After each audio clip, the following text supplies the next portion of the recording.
We're looking at Psalm 45, doing a retake, a look back at the structure of Psalm 45, our fifth royal psalm. And this is part two of that session, which will finish up our study of Psalm 45. We looked last time at the introduction, step A, step B, the poet's address to the king, and step C, the poet's expression of the glory of the king. Then today we will look at B prime, the poet's address and advice to the bride and what she can expect as a consequence. And C prime, the glory of the bride in her beauty. And then the conclusion, A prime, will step back and speak directly to the king again. Now, you want to keep in mind that this looks strange to say this is a royal psalm because it is a psalm of a wedding. It is a wedding song. But remember, at the end of time, when Christ returns, there will be the wedding supper of the Messiah, the wedding supper of the Lamb who was slain, and that the bride will be his church, a bride that will be presented any kind of deformed deformation, any kind of ugliness that means less than perfection. The bride will be presented to Christ as perfect. So let's get on with it.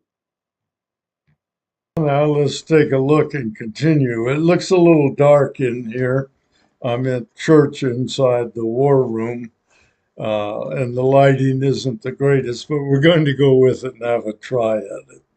So let's move on to check the poet's address to the bride, as we saw in step what? B prime? C prime, I guess. Going back and trying to remember what the numbering system was or alphabetizing system, whatever that might be. Anyhow, we're going to look at 45, Psalm 45, verses 10, 11, and 12, where the poet addresses the bride directly. Listen, O daughter, give attention and incline your ear. He's trying to get her attention, of course, to speak to her. Forget your people and your father's house. Then the king will desire your beauty. Because he is your Lord, bow down to him. And the daughter of Tyre will come with a gift. The rich among the people will entreat your favor. Interesting. If you remember back in Genesis 2, verse 24, I think it was, man is told to leave his mother and father and cleave to his wife. But here in this verse, the poet's advice is to the bride to leave her father's house and her people. The king's brides often were foreign women, of course. We don't know whether this particular bride for whom or to whom the poet wrote was foreign or not. We simply don't know. But anyhow, she was told to leave her father's house, forget them, his father's house and his father's people, or her people, forget your people. Ostensibly, I guess, this was to focus attention on the king and the king's people of Israel, to focus her attention there. Notice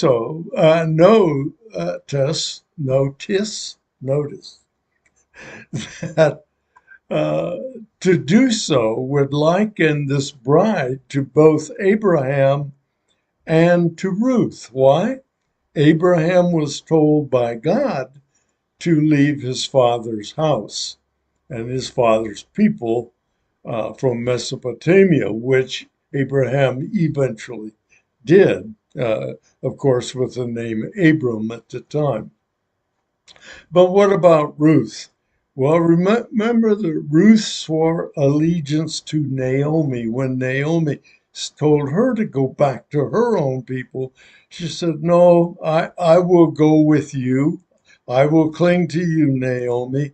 I will be your daughter, and your people will be my people, and your God, my God. So Ruth swore allegiance to the people of Israel and the God of Israel, Naomi's God and Naomi's people. So, in a sense, this bride is being asked to be a version of both Abraham and Ruth in the sense of behavior.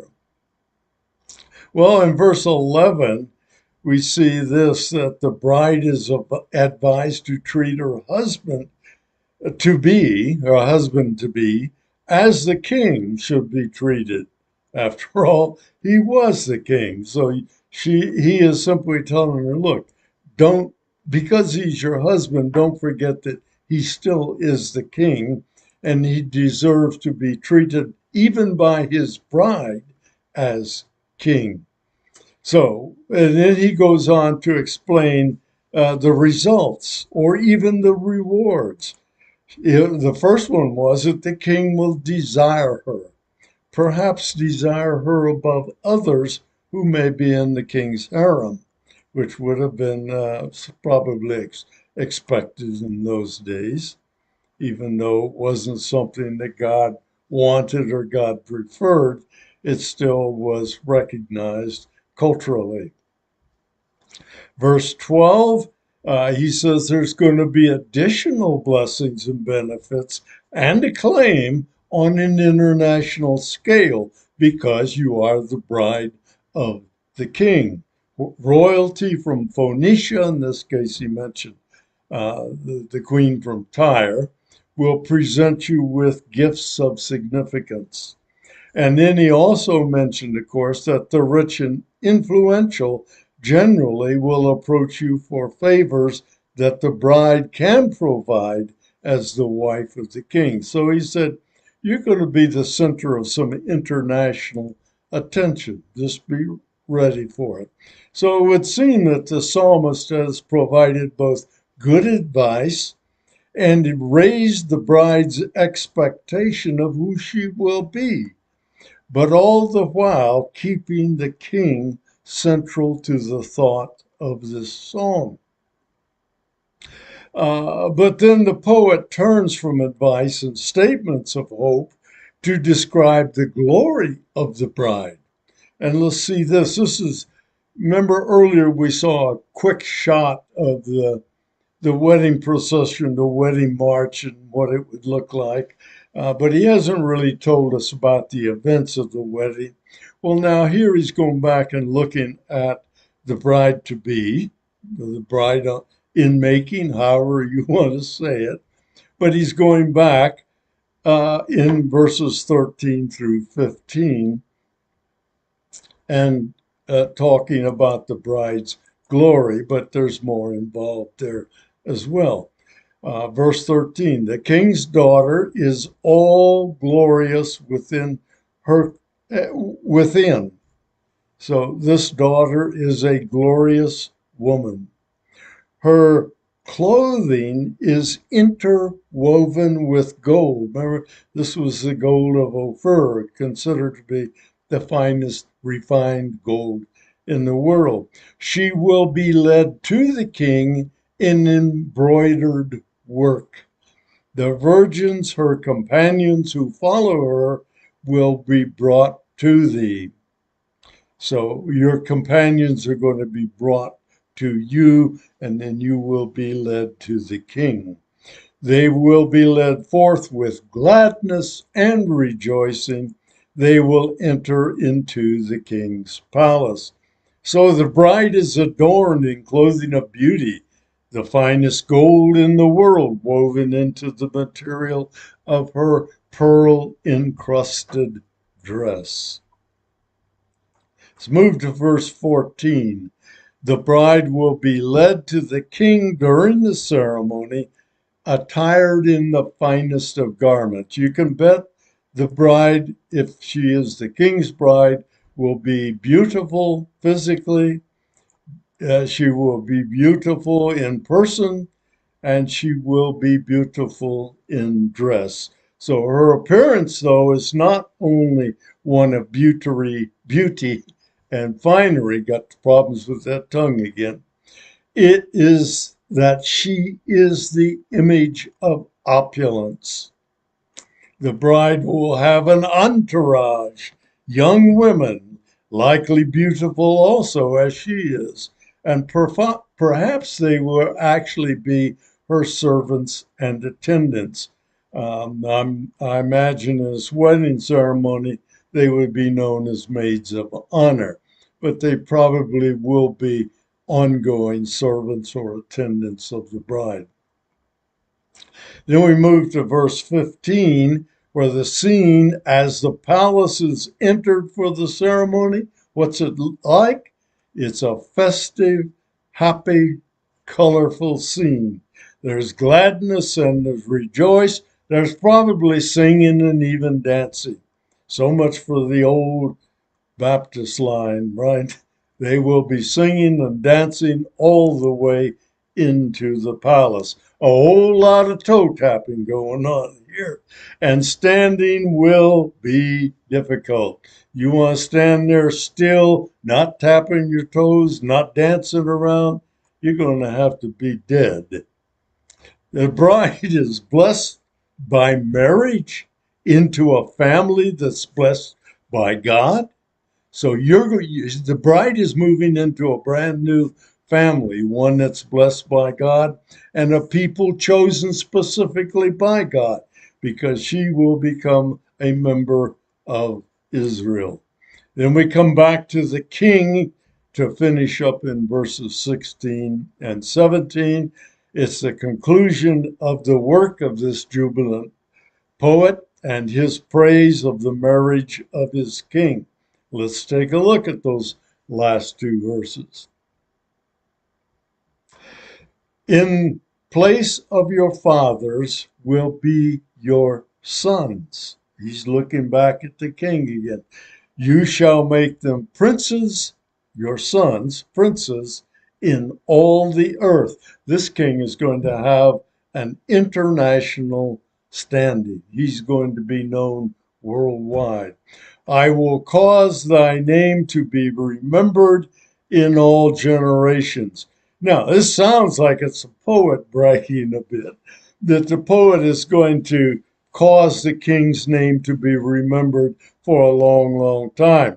But it could also be the poet trying to give the words of God, who is saying to this king, I anointed you, I appointed you, I chose you, I will make sure you are known forever.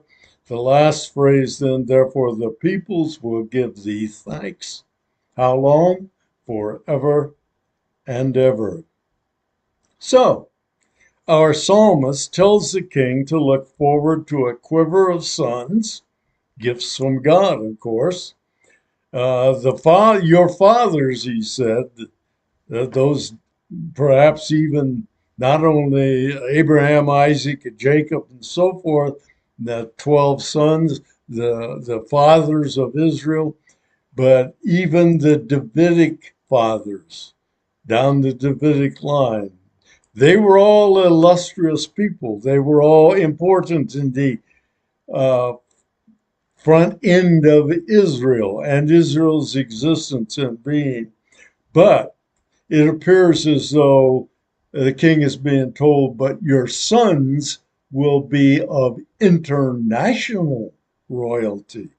You're going to present sons all through the earth. So the king is to look forward to rule and influence worldwide. Look forward, king. Don't look backward. Then the writer makes a prediction, and that's why I was saying earlier, this may look like braggadocio here.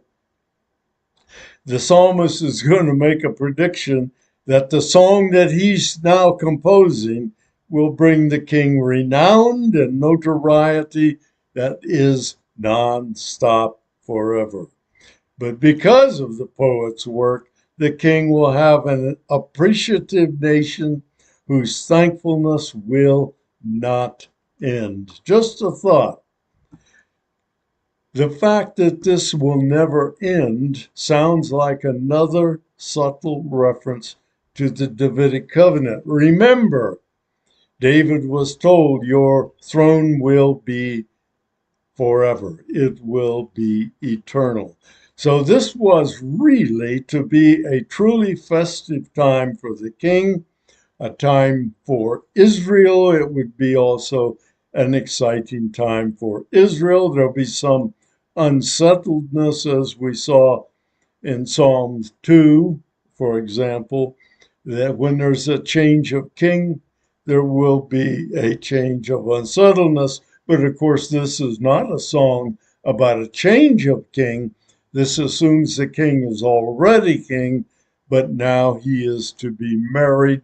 And I think, again, it's a subtle reference to the marriage feast of the Lamb. So, what do we have in summary? Well, from verse 2, the scene was God blessed.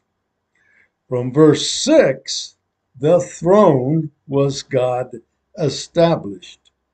From verse 7 of Psalm 45, the king was God chosen and God ordained.